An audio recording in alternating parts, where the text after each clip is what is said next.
Okay, we are going to be adding animated Bussards to WileyCoyote's model of Gabe Koerner's Enterprise, which has been ported to Star Trek Legacy by dEjavU. Basically, in order to do animated Bussards for this one, we're going to be doing a rotating Bussard that spins around the center point, like the original Connie. This is a real good candidate for the process because we need to have the Bussard cut off of the rest of the ship because we don't want any other textures trying to animate with it, and we need it to be the Bussard just be the only thing on the texture so that the animation will work. So as you see, here's the Bussard texture. Now some ships will have the Bussard not be its own texture. They will be part of another texture that has more parts on it. Often the nacelle, like this NX model, has. In those cases, you're going to have to take your Bussard off. You got to slice it off the model so that it can be its own group, set up a new material for it, and the new material has to be just the Bussard area. With the NX, you can't do a rotating Bussard because of these here, and the NX also did not have a rotating Bussard. It had a cloud Bussard instead. Basically, if your ship is like that, you will have to create yourself a new texture with just the Bussard and remap it. Now, in this case, we have everything ready, pretty much ready to go. We're going to take this texture and make a 16 frame animation, frame 1, 2, 3, 4 in the first row, 5, 6, 7, 8, 9, 10, 11, 12, 13, 14, 15, and 16. And we're going to rotate those. First one, of course, no rotation, 22.5 degrees for the first, and then an additional 22.5 for each one. Ends up giving us these numbers. Because of the function of Photoshop that I'm using to do the rotation, I can only do up to a positive rotation of 180 or a negative rotation of 180. So once I hit the 180 on frame 9, when I go to frame 10, I have to use a negative rotation. So that's my negative rotation, which would lead to that same positive.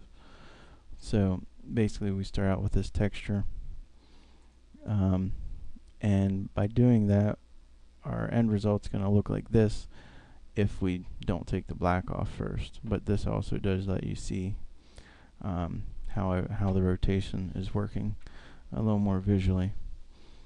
If you take it off afterwards, you pretty much have to do you can do a select by color range and just go around each layer and delete it. So what we're going to do, we'll just go through and like here's a finished texture, almost finished texture. There. This is a finished texture of an animated Bussard set up with the same rotation pattern. It's harder to tell, probably, especially on the video. But we got our 16 frame animation. Now what we're going to do, we can just grab this, drop it right in there. But we want to have these lined up nicely. These need to be lined up exactly right or the texture wobbles. So we're going to go into View, Show, and show our grid. And I have my grid set up a little different than default, so that it works nice for this. You go into Edit, Preferences, and Guides, Grids, Slices, and Count. And I set them up to a 25%, which this is my grid, the dark lines, which is my outlines of each frame. And then my subdivisions of 4, which I can see where my peaks are hitting a little bit. Gives me a option to see that I'm doing things right.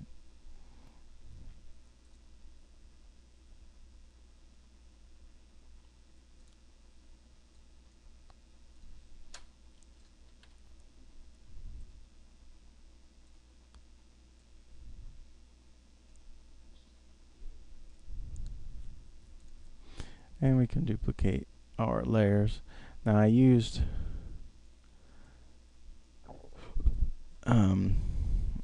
select color range to get rid of this black border on there, and then I can duplicate it, or I could just do that, but I'll have to. And see, the black border lets me see that I'm lined up exactly where I want to be, which is kind of nice too. But then you can delete the black border 16 times. So if I just keep duplicating my layers, and you can do the same basic thing with GIMP. GIMP has grids, has snap to grid feature. Snap to grid, I think, is enabled by default as well. The only thing with GIMP is I have such a hard time due to alpha channels. They make this texture appear to be partially transparent, or mostly transparent actually, and that kind of makes it a bit tough to work with. Now we have our 16 frames for our animation all set up. And there was our black background again. Now we basically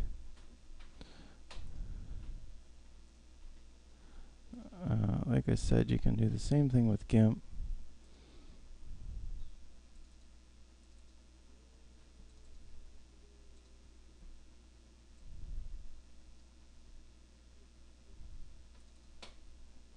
Like I said, do the alpha channels. You have this weird transparency thing going on for you. And you do have view, turn on your snap to grid, and you can change your grid, which now I forget where that's at offhand. And show your grid, like, see, this is a real tiny grid right now, but it's the same basic concept when you are in there. Now what we're gonna do is, this is a rotating texture, like I said, so we gotta rotate our each of our frames 22.5 degrees to get us a full 360 degree rotation between the whole way around. So we're gonna take and use the transform function. You can go to rotate, or you can just do the free transform, which is quicker, holding the Control plus T for the shortcut. And we're going to set the rotation right here to 22.5 for our first frame, and apply it, and Control T and 45 and apply, and basically just go down the line. Now, like when we get up to this frame number 10, we can't do our 200 and 2.5 rotation. We need to be negative 180 to positive 180, which is why we have our negative rotations instead of the 157.5. And just need to be using those instead. So now we have our rotations. We reapply our background, put our background back in. We can unshow our grids. Now the trick is putting our proper alpha channel on, because this alpha channel, although it will work for this particular texture, maybe, certainly won't look in place. If we look at our original file, we will see that our alpha channel look more like that for that frame. So what we can do Control A, copy all, or select all, Control C, copy it, and Control V to paste. Oops, did something wrong. I was selected to one channel. Now, I only had the one layer selected. Silly me. So I can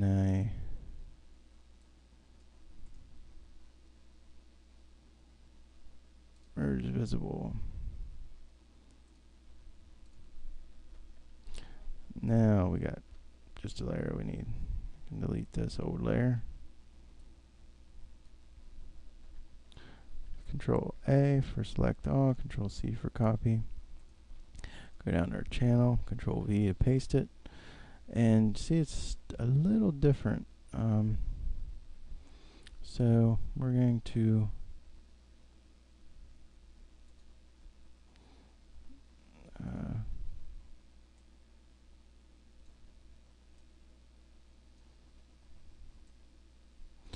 and honestly, we're probably going to have to do changes anyway. Because we had only the alpha channel selected, we only modified the alpha channel. That may be too bright, that may be too dim, that may not have enough contrast. Pretty much, you got to try it out in game and see what you got. But this is basically it. Now that we have our new texture created, we got to create our new material. Our material is whatever prefix you want. The suffix has to be exclamation ANIM. For this suffix means this is going to be an animated texture.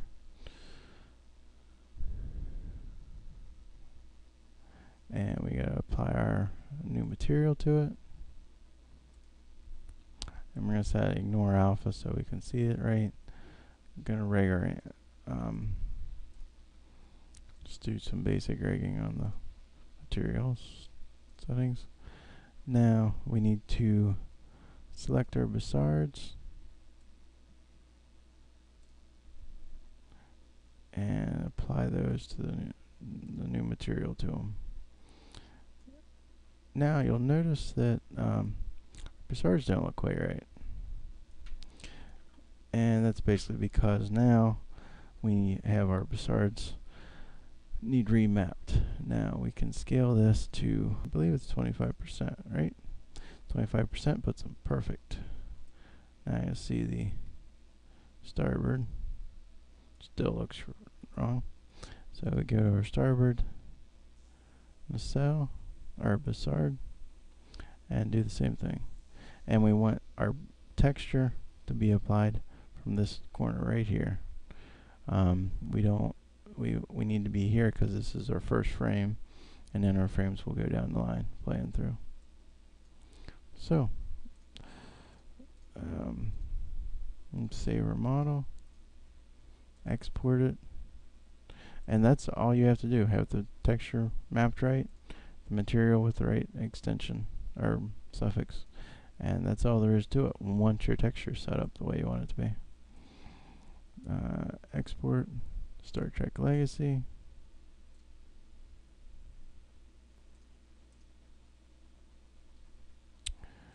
And where are we? There we go. So our model is now exported.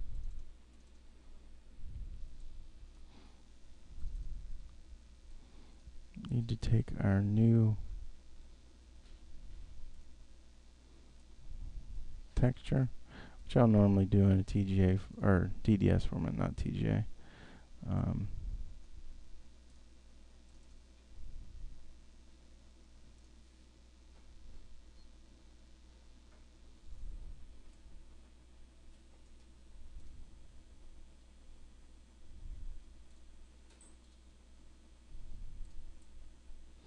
Copy our new M3D over. And you don't want to use the D node test or the mesh tests or any of the mesh test maps. Unfortunately, when the ship's damage mesh is engaged, the animated texture shut down. Okay, here you can see the animated bussards in action. See, they got nice, they're not wobbling, and they're nice and even. That might be a little jumpy due to fraps here.